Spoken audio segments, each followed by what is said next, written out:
دوسروں کی دنیا کو جہنم بنا کر سجدوں میں جنت ڈھونڈنا چھوڑ دو۔ 4 دن کی محبت کے لیے روتے ہو، رب سے محبت کر کے دیکھ لو، وہ کبھی رونے نہیں دے گا۔ ماں، بہنیں، بیٹیاں کی گالیاں دینے والوں، تمہیں نماز، روزہ، حج، زکوٰۃ نہیں بچا سکتا۔ ہم نفرتوں کے اتنے عادی ہو چکے ہیں کہ محبت بانٹنے والوں کو بھی شک کی نگاہ سے دیکھتے ہیں۔ سب کو معاف کر کے سویا کرو، زندگی کل کی محتاج نہیں۔ اپنے کیس کا فیصلہ دنیا میں ہی کروا کے جائیں، حشر کا معاملہ بہت نازک ترین ہے۔ حقوق اللہ میں معافی شرط ہے اور حقوق العباد میں تلافی ضروری ہے۔ دنیا کی زندگی فریب کے سوا کچھ بھی نہیں، اس فریب کے دھوکے میں آ کر اللہ کو ناراض نہ کرنا۔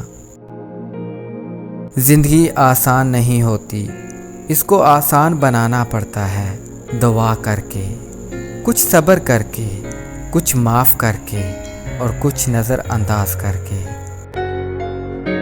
جو تکلیف اللہ کی یاد دلائے وہ نعمت ہے۔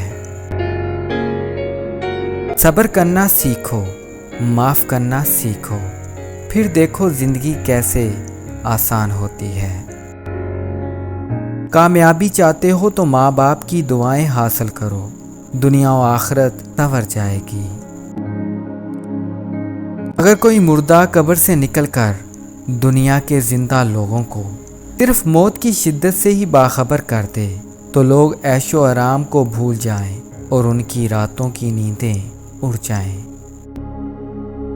جس قوم میں سچائی، دیانتداری اور انصاف ہو، اس قوم کو کبھی زوال نہیں آ سکتا۔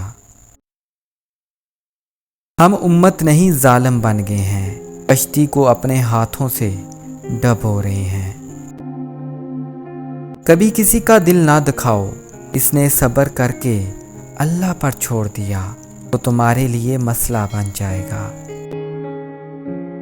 انسان کا سب سے بہترین دوست اللہ ہے، بہت جلد مان جاتا ہے، پرانی باتیں یاد نہیں کرواتا، کبھی مایوس نہیں لوٹاتا اپنے در سے۔ نفرت سے آج تک کوئی کسی کو نہیں بدل سکا، محبت سے کاہل کرنا سیکھو۔ قبر کی تکلیف سے پہلے بھی قدرت ہمیں کئی بار تنہا کرتی ہے تاکہ ہم اپنے خالق سے اپنا تعلق مضبوط کر سکیں۔ دعائیں رد نہیں ہوتی بلکہ بہترین وقت پر قبول ہوتی ہیں۔